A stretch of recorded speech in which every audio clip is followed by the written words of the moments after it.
Hello বন্ধুরা, দেখো আজকে আমি মাঠে গেছিলাম। মাঠে আমাদের ধান কাটা চলছে, তার কিছু মুহূর্ত তোমাদের সাথে শেয়ার করছি। দেখো, এই যে অনেকেই ধান কাটছে, এই টানা রৌদ্রের মধ্যে কত কষ্ট করে তারা ধান কাটছে। এনারা খুব ভোরবেলা এসে ধান কাটা শুরু করেন।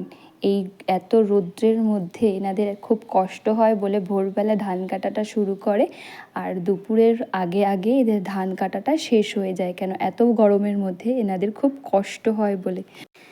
এই সব ধানগুলো কাটার পর এই ধানগুলোকে সুন্দরভাবে সারা জমিতে বিছিয়ে রাখা হয়। এই বিছিয়ে রাখার একদিন পর এসে তারা আবার সেই ধানগুলোকে বাঁধা শুরু করে।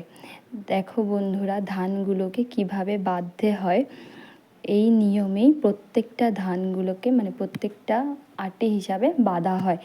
এই বাঁধার পর এই ধানগুলোকে আবার ওরকম আটি করে সারা ক্ষেতে বিছিয়ে রাখা হয়। তারপর দিন গিয়ে এই ধানগুলোকে আবার ঝাড়ার জন্য তারা আসেন, এবং তারা এসে সব ধানগুলোকে এক জায়গায় জড়ো করে একটা মেশিনের সাহায্যে এই ধানগুলোকে ঝাড়া হয়। তার ফলেই ধান আর বিচুলিগুলো আলাদা হয়ে যায়।